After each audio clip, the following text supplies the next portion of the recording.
Hello les explorateurs et bienvenue dans la nation du e-commerce. Je me prénomme Nicolas Chevalier et suis explorateur en chef d'e-commerce nation. Dans ce podcast, je vous emmène dans les coulisses du e-commerce en France. Comme chaque mercredi, vous découvrirez des retours d'expériences exclusifs, des histoires inspirantes et des personnalités hautes en couleurs. J'espère que vous êtes confortablement installés pour ce voyage au cœur de la nation du e-commerce. Bonjour à toutes et à tous, je suis ravie d'accueillir Robin Caillot, directeur e-commerce chez Chef Club. Nous allons ensemble retracer l'histoire de cette start-up française fondée en 2016 qui était avant tout une plateforme de vidéos de recettes sur lesquelles vous êtes forcément tombés en scrollant Facebook, Instagram ou encore TikTok, comptant aujourd'hui des millions d'abonnés sur ces réseaux sociaux. Depuis, Chef Club a diversifié ses revenus et est devenu un véritable business. Avec Robin, on va revenir sur les défis e-commerce de Chef Club ou encore la stratégie live shopping qu'ils ont développée. Si vous aimez ce podcast, n'hésitez pas à mettre 5 étoiles, laisser un commentaire et nous faire part de thématiques e-commerce que vous aimeriez que l'on développe. Excellente écoute à toutes et à tous. Bonjour Robin, comment vas-tu ? Bonjour Audrey, je vais très bien, merci de m'accueillir aujourd'hui sur ce podcast. Eh ben écoute, c'est un grand plaisir. Est-ce que tout d'abord tu pourrais te présenter et nous présenter un petit peu ton parcours jusqu'à aujourd'hui ? Oui, alors moi j'ai un parcours, déjà j'ai 33 ans. J'ai été diplômé d'une école de commerce en 2011. À l'époque, c'était les balbutiements du e-commerce. Donc à l'époque, je voulais faire du digital parce que c'est ce qui me plaisait. Je sentais que ça bougeait, mais il n'y avait pas forcément la même dynamique qu'aujourd'hui. Mais à croire que j'ai eu le nez creux à l'époque. Et donc ça fait 11 ans que je bosse dans le digital. Et j'ai eu la chance de tester 5 entreprises différentes. Donc je fais partie des gens qui bougent pas mal. Et ces 5 expériences dans des entreprises de taille différentes et dans des secteurs différents m'ont vraiment permis de me construire un parcours un peu sur mesure où j'ai eu l'occasion de toucher à beaucoup de sujets relatifs au e-commerce dont on va parler aujourd'hui. Ok, et tu es chez Chef Club depuis quand ? Je suis arrivé chez Chef Club l'été dernier. Et avant, j'ai notamment été chez Bouygues Telecom, donc l'opérateur de téléphonie que vous connaissez tous. Ensuite, j'ai été chez Rakuten, qui est le groupe e-commerce japonais qui a racheté Price Minister. Ensuite, j'ai été dans une start-up qui s'appelle Kicker, qui fabrique des robots. Et ensuite, j'ai rejoint le CIP français en tant que directeur e-commerce. Donc voilà, c'est une carrière déjà assez remplie, avec pas mal d'expériences différentes.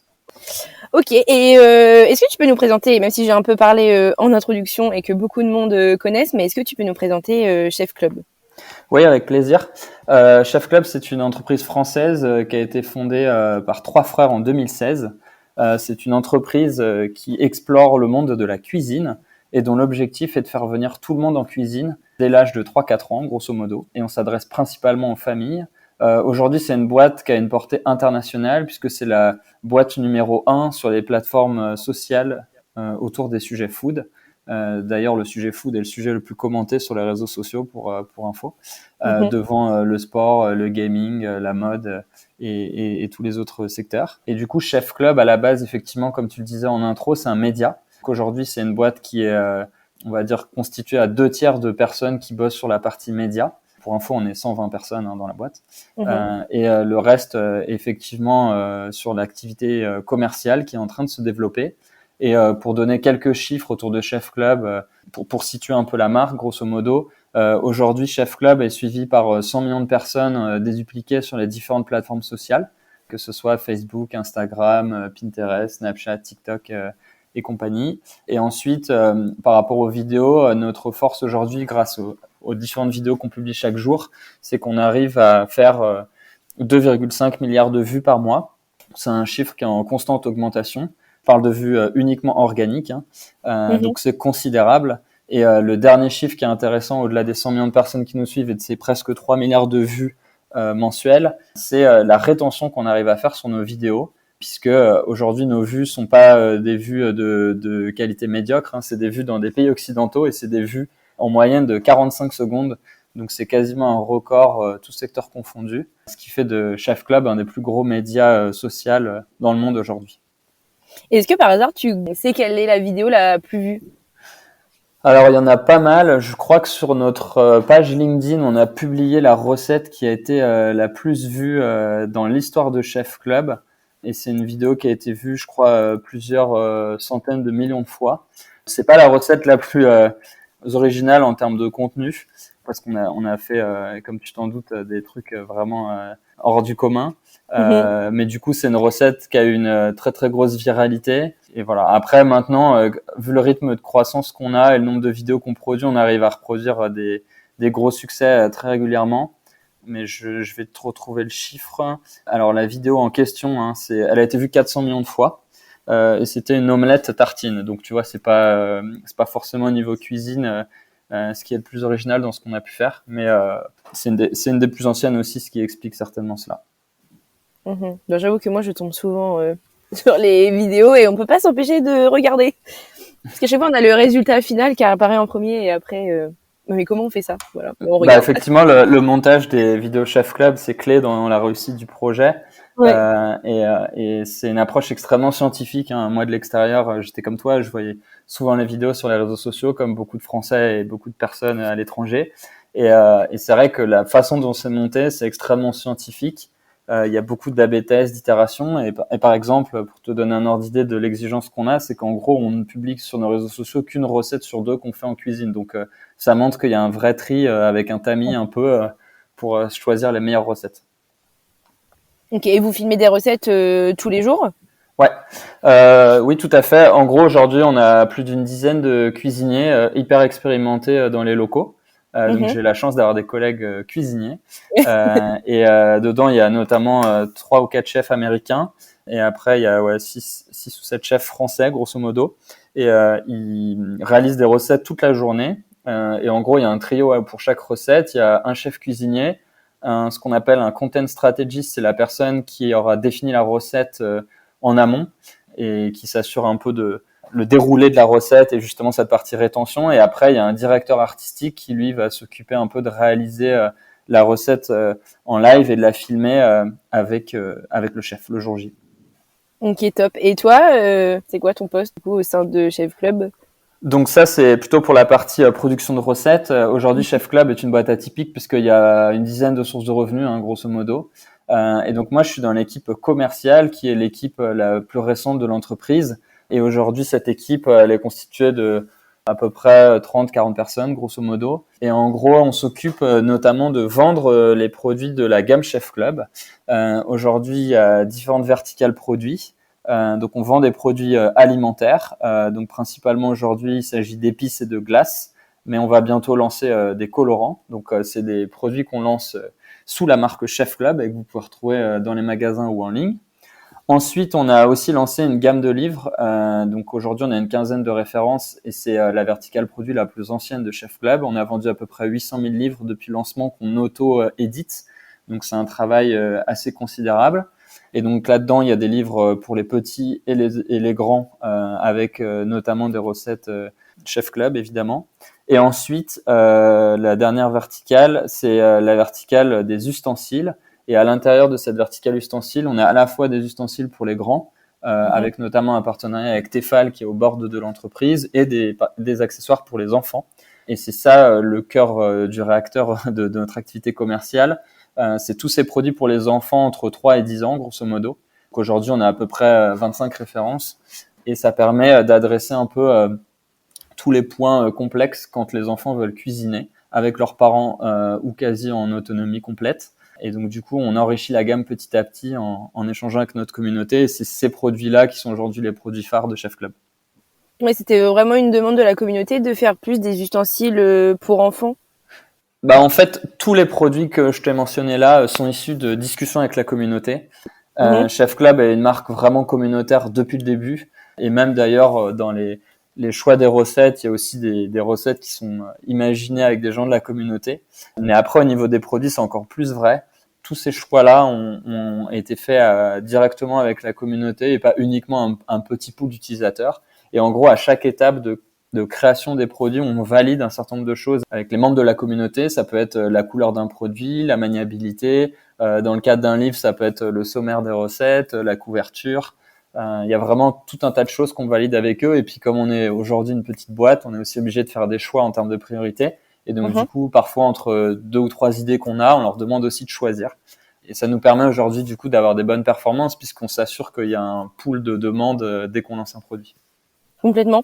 Et cette interaction avec la communauté, elle se fait directement via les réseaux sociaux, j'imagine, commentaires, stories, comment ça se passe? Alors, Chef Club, c'est très protéiforme, hein, que ce soit notre présence sur les réseaux sociaux ou nos stratégies CRM. On a énormément de manières de communiquer avec nos clients. On a plein de communautés en parallèle. On est une marque assez liquide et en fait, on considère que c'est à nous d'aller là où les gens sont et c'est pas aux gens d'aller là où nous sommes.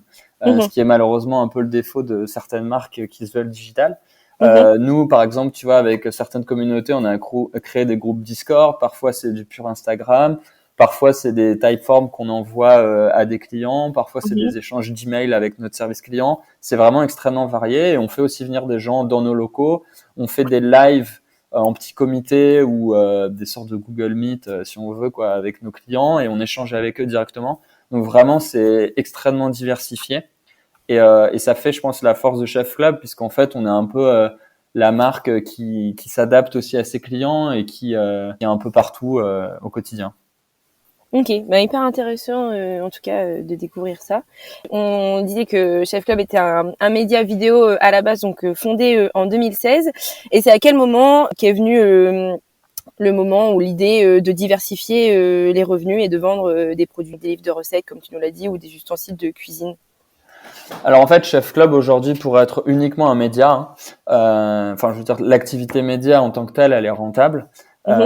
Et elle vit, elle se développe très bien. Et d'ailleurs, tu vois, moi, quand je suis arrivé il y a un peu moins d'un an, on faisait 1,5 milliard. Maintenant, on fait 2,5 milliards de vues par mois. Et je pense qu'à la fin de l'année, on en fera encore beaucoup plus. Donc, on n'a pas vraiment de plafond qu'on peut atteindre. Et après, la partie commerciale, elle est venue une fois de plus de ces échanges avec la communauté où on voyait vraiment que les gens ne voulaient pas que Chef Club soit uniquement une marque digitale, mais que ça devienne peut-être plus concret dans leur quotidien, surtout dans la partie cuisine, qui est une activité quand même extrêmement concrète, où on voit vraiment le point B et toutes les étapes au milieu. C'est des activités les plus concrètes qu'on puisse faire en famille. Et en fait, c'est un peu le fruit de ces discussions avec les clients. Après, Chef Club a toujours historiquement été hyper agile. C'est pas du tout un vain mot chez nous, hein. C'est quelque chose qui est hyper concret dans l'organisation des équipes, dans les produits qu'on lance, dans les process. On est vraiment une entreprise extrêmement agile et moi c'est notamment pour ça que j'ai rejoint Chef Club. Parce que tu vois, par exemple, les livres, c'était le fruit d'une discussion avec des clients et après ça a été lancé très vite en interne pour être complètement libre et pas être bloqué avec des maisons d'édition et avec des commissions défavorables, par exemple. Donc, tu vois, tous les projets peuvent être lancés extrêmement vite. Après, l'idée, c'est pas non plus de se diversifier à outrance et de se perdre dans les méandres d'un catalogue produit beaucoup trop diversifié. L'idée, c'est vraiment de répondre à des vrais besoins. Donc, même si c'est des discussions avec les clients, on fait quand même des arbitrages pour s'assurer qu'il y a suffisamment de débouchés, que les processus de création seront efficaces, que la marge est évidemment suffisante à terme, parce on reste quand même une entreprise. Donc, il y a évidemment plein de critères. Et par exemple, dans l'alimentaire, on nous a proposé plein d'idées. Aujourd'hui, on les a pas toutes réalisées parce qu'on considère aussi qu'en termes de positionnement marketing, il y a certains sujets sur lesquels on est plus pertinent que d'autres. Ok, hyper intéressant. Et du coup, en e-commerce, c'est quoi les défis auxquels vous faites face? Alors, les défis en e-commerce, ils sont hyper nombreux. Moi, quand je suis arrivé, il y avait très peu de personnes qui s'occupaient du e-commerce dans l'entreprise. Maintenant, on est beaucoup plus nombreux. Moi, j'ai constitué une équipe de 7 personnes. Donc, en plus de moi, donc on est 8 sur la partie e-commerce. Il y a quasiment une équipe équivalente qui s'est montée sur la partie retail. Donc, tu vois, ça, c'est juste pour les canaux. Après, il y a aussi l'équipe qui développe les produits. Il y a aussi la logistique. Enfin, donc, il y a des gros enjeux là-dessus. Après, nous, les gros défis e-commerce, il y en a 3 principaux. Le premier, c'est de se démarquer dans un secteur hyper concurrentiel. Comme je le disais tout à l'heure, la food, c'est un des secteurs les plus commentés. Il y a un média ou un influenceur qui se lance tous les jours là-dessus. Il y a énormément d'offres pour les adultes. À la Fnac ou sur Amazon, on le voit, il y a des milliers de références de bouquins. Après, nous, on pense qu'on a une approche vraiment innovante et hyper divertissante. Donc, on pense qu'on a une vraie carte à jouer, et notamment sur les ustensiles enfants dont je parlais tout à l'heure. On a vraiment réussi à s'intercaler entre les accessoires d'adultes qui, de facto, excluent les enfants et la dinette qui est pas hyper épanouissantes dans la durée pour les enfants, parce qu'ils sont quand même exclus de la cuisine d'une certaine façon. Donc nous, on arrive vraiment à s'introduire dans la cuisine de manière sécurisée et créative. Donc ça, c'est le premier défi pour moi, c'est de se démarquer dans un secteur hyper concurrentiel. Et je pense qu'on le fait pas trop mal aujourd'hui. Ensuite, l'autre chantier, par rapport aux chiffres que je te donnais en intro, c'est de transformer cet énorme bassin d'audience en acheteurs. C'est le cas de toutes les marques, mais chez nous, c'est vrai que l'entonnoir il est hyper abrupt entre les quasiment 3 milliards de personnes qu'on touche chaque mois et notre base d'acheteurs qui est aujourd'hui de quelques centaines de milliers de personnes. Donc, il faut qu'on aille bien au-delà. Et après, le dernier défi que j'ai en tête, c'est d'être présent sur toutes les plateformes en proposant une expérience de qualité à chaque fois, parce que chaque plateforme est différente, tu le sais bien. Et du coup, l'idée, c'est de tirer le meilleur de chaque plateforme et vraiment d'avoir des stratégies différenciées en fonction des communautés et des outils, quoi. Voilà, pour moi, c'est les 3 défis principaux. Pour revenir un peu au deuxième défi, c'est un peu amener les gens qui tombent sur vos vidéos à les faire devenir acheteurs. Mais comment justement vous arrivez à générer du trafic qualifié sur votre site? Alors nous, une des choses dont on s'est rendu compte très vite avec nos vidéos organiques, c'est qu'en fait, déjà, le potentiel peut être énorme, mais par contre, si tu fais par exemple du placement produit un peu de manière grossière, par exemple, si tu parles au milieu de tes vidéos organiques de produits enfants, etc., tu risques un peu de perdre en performance et les algos défavorisent ça. Donc, et à ce niveau-là, il y a une vraie maturité des algorithmes là-dessus qui protègent un peu les consommateurs de contenus trop commerciaux. Donc, du coup, nous, on a essayé de développer, et c'est aussi pour ça que je suis arrivé, une stratégie e-commerce avec des sources de trafic extrêmement diversifiées, en testant beaucoup de choses, avec toujours des alternances de logiques gratuites ou payantes. On a beaucoup travaillé, évidemment, historiquement, la partie organique qui nous amène du trafic naturel. Depuis quelques temps aussi, on est à fond dans la partie SEO. On n'a pas du tout la volonté d'avoir autant de recettes et un catalogue aussi fourni, par exemple, que des boîtes concurrentes comme Marmiton ou 750 grammes. Nous, on veut vraiment avoir un catalogue plus restreint, mais par contre, on veut offrir des recettes du quotidien et des possibilités quand même extrêmement larges à nos clients. Donc, on travaille beaucoup sur cette partie SEO. Après, dans les autres leviers, on travaille aussi beaucoup la notoriété, puisque Chef Club est connu en tant que fournisseur de recettes et d'inspiration. Mais sur la partie produit, on teste beaucoup de choses, notamment avec des formats vidéo dédiés aux produits. On a fait aussi de la pub, par exemple, dans des podcasts. On mise beaucoup sur le SIA et social ads, puisque évidemment, on a des audiences hyper puissantes en social par rapport aux gens qui sont engagés par rapport à nos contenus. On fait aussi de l'emailing sur notre base ou sur des bases partenaires. On fait du retargeting, de l'influence. On teste aussi des plateformes de vente tierces type Choose, par exemple. Je ne sais pas si tu connais, qui est une application de curation de marques. On a fait une vente récemment avec eux et on va tester d'autres acteurs prochainement. On fait du content marketing aussi avec des médias qui amplifient du contenu directement sur leur site. On fait des partenariats, de l'affiliation, du cashback. Donc vraiment, tu vois, on a une stratégie de tester tout un tas de choses.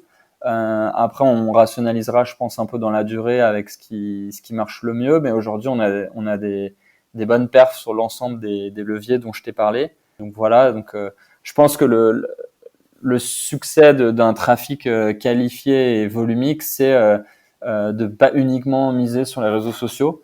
Ou en plus, nous, on a ce challenge, comme on a déjà une présence organique forte sur les réseaux sociaux, de ne pas trop pressuriser les gens et de générer de l'insatisfaction. Donc, c'est un de nos sujets.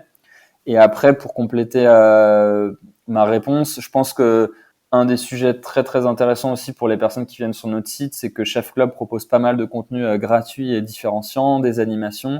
Donc, l'expérience sur notre site, elle n'est pas du tout lassante. Elle est hyper conviviale, elle est engageante. Il y a de la co-création par rapport aux produits, comme on en parlait, mais il y a aussi beaucoup d'engagement par rapport à la reproduction des recettes, notamment. Donc, on a une plateforme hyper vivante et pas du tout statique, quoi. Ok, écoute, hyper intéressant. Du coup, vous avez bien sûr pas miser que sur les réseaux sociaux, mais on va quand même y revenir sur les réseaux sociaux puisque c'est quand même ce qui vous a fait connaître. Je pense que moi, si je demande à plusieurs personnes de mon entourage de me citer une plateforme de recettes, à mon avis, Chef Club va ressortir dans les premiers. Est-ce que tu aurais des conseils pour que les e-commerçants justement ils puissent tirer au mieux leur épingle du jeu sur les réseaux sociaux? Oui, évidemment. Moi, ce qui m'a intrigué en rejoignant Chef Club, c'était justement de voir comment une boîte pouvait aller aussi loin juste en faisant de l'organique. Aujourd'hui, il y a énormément d'entreprises qui performent, notamment des DNVB, mais avec des stratégies payantes hyper poussées. Mais en organique, c'est rare quand même aujourd'hui. Il y a des marques, hein, évidemment, mais il y en a pas des centaines d'exemples qui ont réussi à avoir des communautés très très larges et très engagées. Donc en tout cas, moi, je pense que voilà, c'est facile d'avoir une présence sur les réseaux sociaux, y compris pour faire du social commerce, dont on parlera après, mais c'est beaucoup plus dur d'engager les gens. Et je pense que dans les conseils, c'est vraiment de prendre le temps de discuter avec et les acheteurs et les personnes qui nous suivent, donc et les prospects et les clients entre guillemets, et de se focaliser vraiment sur ce qui est susceptible de les intéresser. Nous, on passe beaucoup de temps à faire ça, et sur la partie organique et sur la partie commerciale, parce que vraiment on veut pas se louper. Comme tout le monde, on n'a pas des budgets illimités, et vraiment l'écoute, elle est vraiment très très importante. Par exemple, pour donner un petit tips, nous on utilise un outil qui est assez cher mais qui est ultra pertinent, qui s'appelle Tubular, et qui nous permet notamment, tu vois, quand on réfléchit aux nouvelles recettes et aux nouvelles vidéos qu'on veut lancer, y compris aussi d'ailleurs pour le live shopping, on l'utilise dans la réflexion. Et ben on utilise cette plateforme qui nous permet de voir les vidéos les plus virales chaque jour dans des zones et des thématiques dédiées. Et cet outil Tubular est utilisé par différentes personnes dans l'équipe, et c'est vraiment une des clés de voûte de notre succès aujourd'hui. Donc voilà, il y a plein de manières d'être présent sur les réseaux sociaux.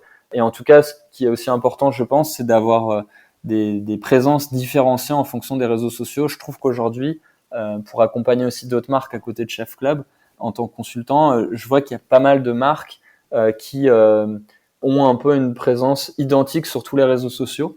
Et je pense que c'est un défaut parce qu'on n'utilise pas pleinement les fonctionnalités de la plateforme, et en plus, on ne fait pas forcément l'effort de s'adapter à l'audience. Donc, je pense que c'est 2 erreurs, et que Chef Club, à ce niveau-là, a été très, très balèze depuis le début. Merci beaucoup pour ces petits tips qui, je suis certaine, serviront à ceux qui nous écoutent.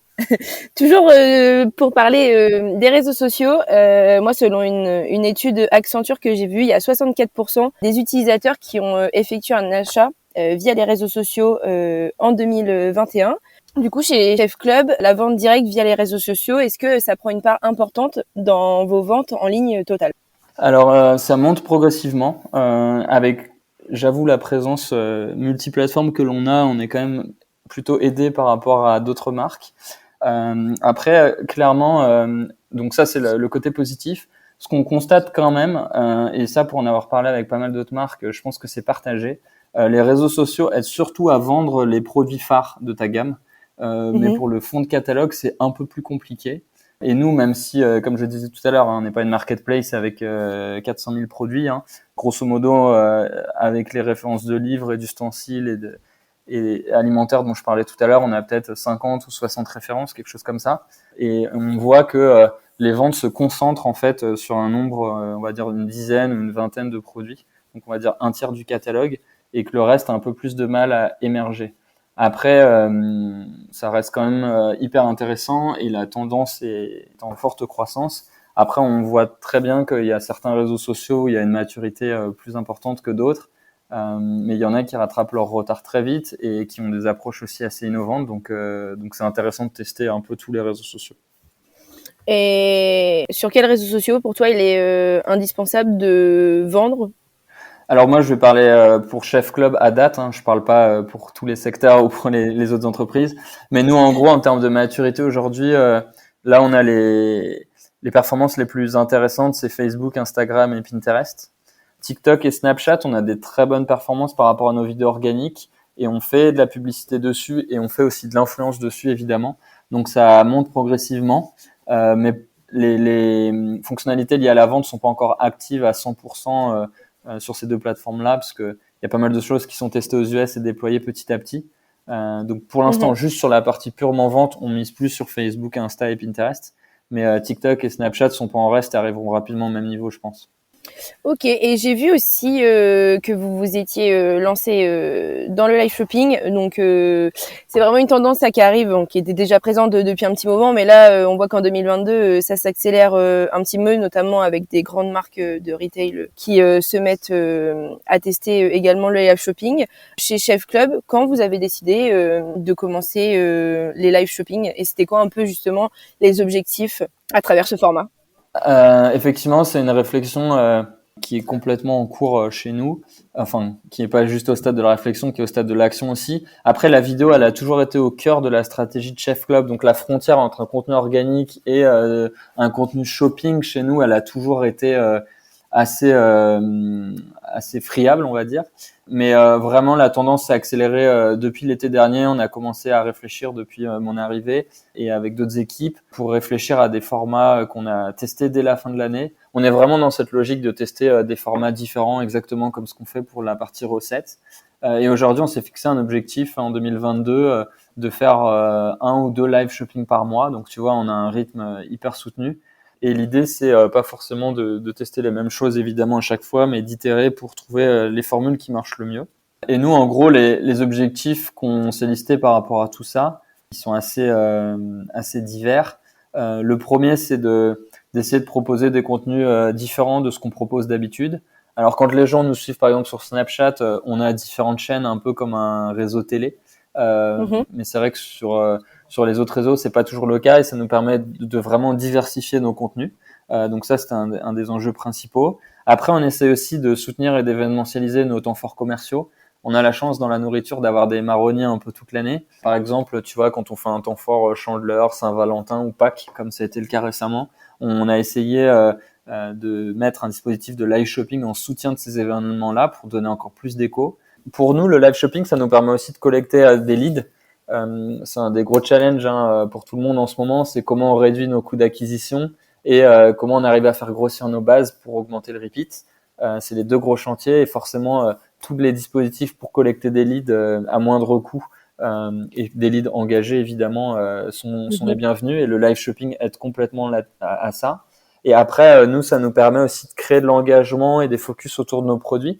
Ce qui, comme je le disais tout à l'heure, est pas forcément facile avec nos vidéos organiques parce que le placement de produits grossiers ne marche pas. En tout cas, n'est pas soutenu par les algorithmes. Et après, on a toujours ce souhait d'animer la communauté, de proposer des formats un peu sympas, innovants. Donc, dans nos live shopping, il y a des jeux, il y a des partenariats, des invités, des tips pour cuisiner. Donc voilà, on a vraiment plein d'objectifs par rapport au live shopping. Donc, c'est un truc qui s'intègre complètement dans notre roadmap et qui est au cœur de notre stratégie aujourd'hui. Et par rapport aux thématiques, du coup, tu nous parlais des marronniers, évidemment en food, notamment Pâques qui s'est terminé il y a une semaine. Mais sinon, comment vous choisissez les thématiques? Alors en fait, nous on a essayé de créer, vu la vélocité qu'on va avoir sur le live shopping, on a essayé de créer un process de A à Z de l'imagination de la thématique jusqu'à l'analyse finale post live shopping. Et en fait, on fait du coup régulièrement des benchmarks avec l'équipe pour trouver des idées originales. Donc ça peut être aussi en dehors des marronniers que je citais, lié à des lancements produits, des opportunités de partenariat, d'invités que l'on a. Par exemple, là, au mois d'avril et de mai, on va faire des live shopping avec des participants, des anciens participants de Top Chef. Donc, tu vois, c'est une opportunité qu'on a eue. Au mois de mars, on a fait venir une petite fille de la communauté avec qui on discutait sur les réseaux sociaux et qui est extrêmement douée en cuisine. On l'a fait venir dans les locaux pour cuisiner avec nous. Au mois de février, on avait fait un live spécifique sur la Chandeleur avec plein de cadeaux à gagner. Donc, tu vois, à chaque fois, on change un peu des thématiques, des formats. On se laisse un peu porter par l'actualité, mais on a conscience que la rétention et l'engagement peuvent se casser la figure si tu répètes uniquement les mêmes scénarios. Donc nous, à chaque fois, on essaie un peu de proposer de l'inédit et de l'effet waouh, un peu comme ce que fait Chef Club sur sa partie organique. Et avant de faire le live shopping, j'imagine qu'il y a quand même une promotion de l'event en amont. Ça se passe comment? Alors nous, c'est une des grosses discussions qu'on a eues autour du live shopping chez Chef Club. Parce que comme beaucoup d'acteurs, on se posait la question de est-ce qu'il faut passer par un partenaire technique ou pas. Et en fait, nous, on s'est dit que par rapport au matériel qu'on a, aux compétences techniques qu'on a en interne, au staffing qu'on a et à notre créativité intrinsèque, on s'était dit que c'était pas pertinent de passer par un partenaire aujourd'hui, même si on reconnaît qu'il y a certains avantages à travailler avec des partenaires spécialisés sur le live shopping, mais nous, on a voulu tout faire nous-mêmes. Donc aujourd'hui, quand on fait des live shopping, en fait, nous, on fait des live shopping directement sur les réseaux sociaux. Et aujourd'hui, c'est principalement Facebook, Instagram et Snapchat. Et en gros, comment on fait connaître nos live shopping sur ces plateformes-là? Il y a différentes actions marketing. Donc, il y a une newsletter, il y a la création d'un événement sur le réseau social en question. On fait du merchandising sur le site puisqu'on a un espace dédié au live shopping sur notre site. On fait des social ads. On fait appel aussi à des influenceurs avec qui on bosse toute l'année qui relayent notre live shopping. Donc, on a vraiment une attaque un peu 360 du sujet. Et par contre, ce qui est intéressant aussi, peut-être pour, comme tout à l'heure, donner des petits conseils au fil de l'eau, nous, on a essayé de promouvoir nos live shopping une dizaine de jours avant. On s'est rendu compte que c'était trop tôt. Donc maintenant, on est plutôt dans une logique de prévenir la base 5-6 jours avant. On pense que c'est largement suffisant. Et en gros, pour être complètement précis aussi, nos live shopping aujourd'hui, on a plutôt testé des formats entre 10 et 30 minutes. Donc ça, c'est juste pour expliquer les caractéristiques de nos tests à nos auditeurs. Et le point qui est hyper intéressant en faisant uniquement ça sur les réseaux sociaux et pas sur une plateforme externe, c'est qu'en fait, on ne fait pas sortir les gens de l'écosystème social parce qu'on avait trop peur, nous, qu'il y ait la déperdition.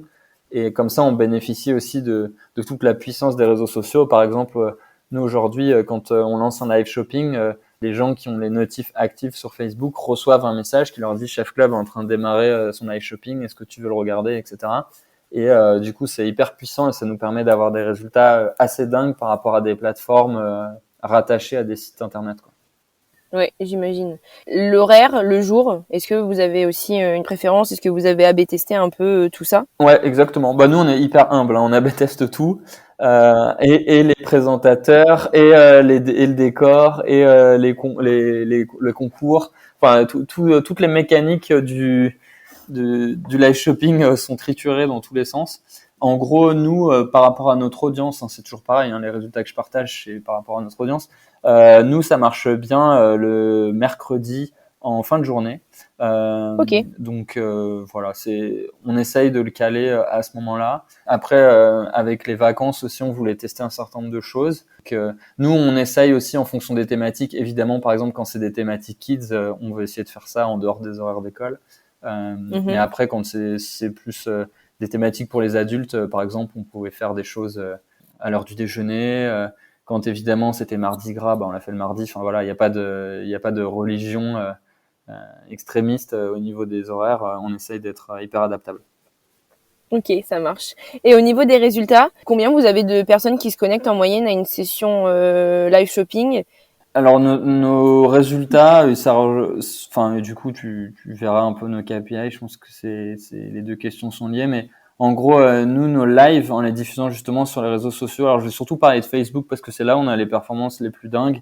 Nous, on arrive à atteindre 1 million de personnes au total sur nos live shopping. Et donc, ça veut dire qu'il y a 1 million de personnes qui est au courant qu'on a fait un live shopping, donc qui ont eu dans leur fil d'actualité ou sur une page Facebook une impression autour du live shopping de Chef Club. Après, dans ces 1 million de personnes, il y en a 300 000 qui vont voir le live shopping soit en live, soit en différé. Et en général, en live, on a à peu près 40 000 personnes. Ces chiffres-là, c'est la moyenne des live shopping qu'on a fait sur les 3-4 derniers mois que je te donne. Et j'inclus celui de Noël. Donc voilà, donc ça, c'est les chiffres. Après, il y a peu d'acteurs qui partagent leurs chiffres.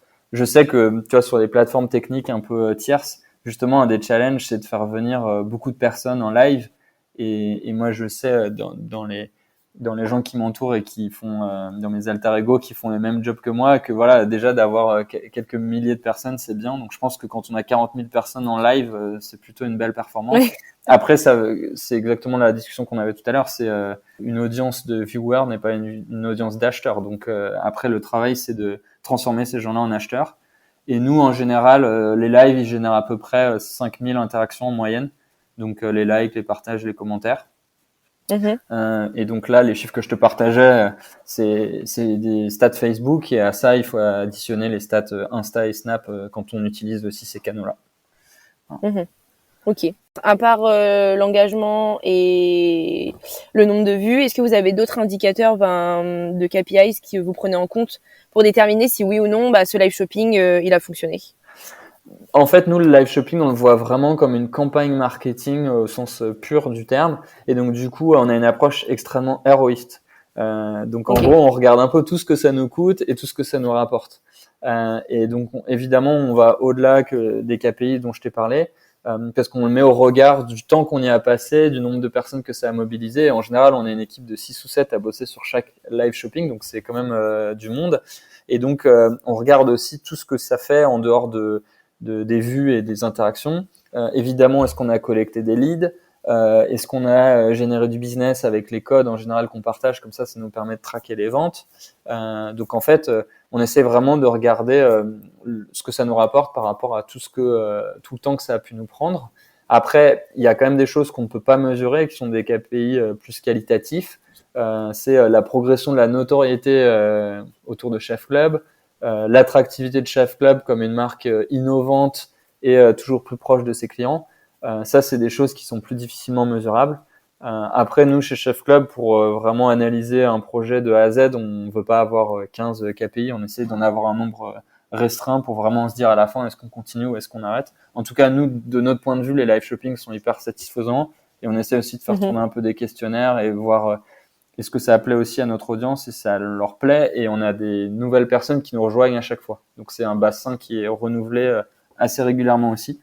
Donc voilà, et puis comme on en fait régulièrement, en fait, les gens voient un peu ça, je pense, comme une petite série qu'on diffuse. Voilà, bon, t'as raté un épisode, c'est pas comme les séries Netflix, hein, tu peux les rattraper facilement, et puis il n'y a pas de fil entre nos différents lives. Donc, mais ça fait plein de petits contenus à consommer tout au long de l'année, sympa, et qui aussi animent les temps forts au sein d'un foyer. Mhm.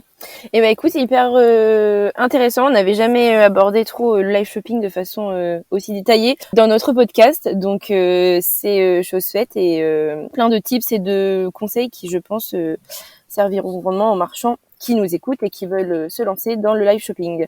Pour finir, comment tu vois un peu la place des réseaux sociaux dans les années à venir? Alors comme tous les tous les salariés de Chef Club, je suis hyper engagé et optimiste par rapport aux réseaux sociaux. Évidemment, il y a des soucis à corriger et les plateformes sociales sont sur le sujet évidemment. Donc l'objectif là, c'est pas d'aborder les dérives ou les risques des réseaux sociaux. En tout cas, d'un point de Bien vue sûr. business et consommateur, les performances et les perspectives sont incroyables. Je pense que tout le monde commence à y trouver son compte. Hein. Faut pas oublier que les réseaux sociaux, c'est pas si ancien que ça. Euh, et, et une fois de plus, en termes de conseils par rapport aux e-commerçants ou aux personnes qui se lancent, qui nous écoutent, l'idée c'est vraiment de traiter chaque plateforme différemment les unes des autres, même si parfois les fonctionnalités sont assez proches, que ce soit le catalogue produit, les choses comme ça. En réalité, il y a quand même des vraies différences, il y a des potentiels différents. Chaque réseau social peut aussi intervenir à des moments différents dans le tunnel. Je pense par exemple à TikTok qui aujourd'hui permet vraiment de toucher les nouvelles générations en faisant peut-être du haut de funnel et puis petit à petit en mûrissant, ils vont se rapprocher de plus en plus du panier. Même si on arrive déjà à avoir de la perf et des conversions avec TikTok, je pense que ça peut être encore plus dingue dans les prochaines années.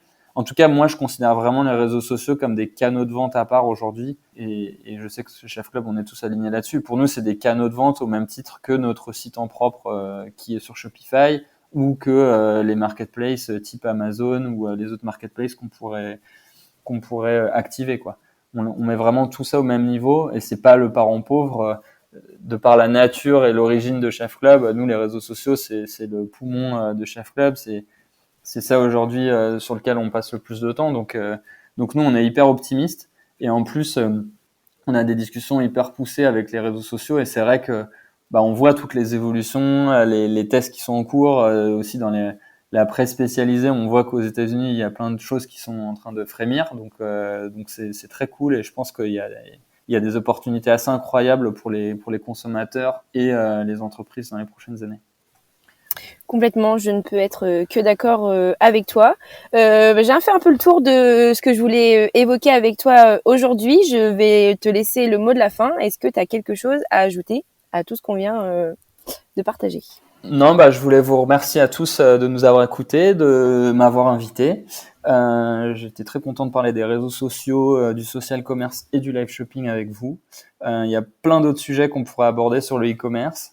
En tout cas, aujourd'hui, voilà, n'hésitez pas à venir poursuivre la discussion avec moi sur les réseaux sociaux. Je serais ravi de discuter avec vous de d'autres thématiques. Et vraiment, moi, j'essaie toujours de finir les conférences ou les interventions que je fais sur ce message.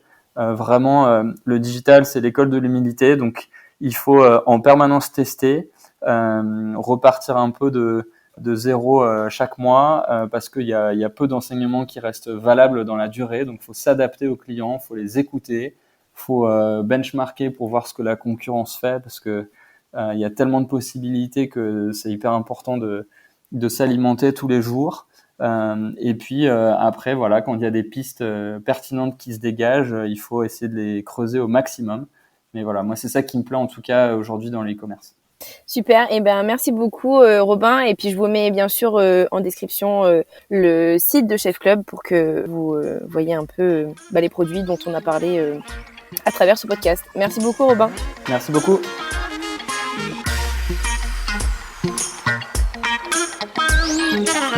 J'espère que ce podcast vous a plu. Je vous donne rendez-vous la semaine prochaine pour la découverte d'une nouvelle personnalité.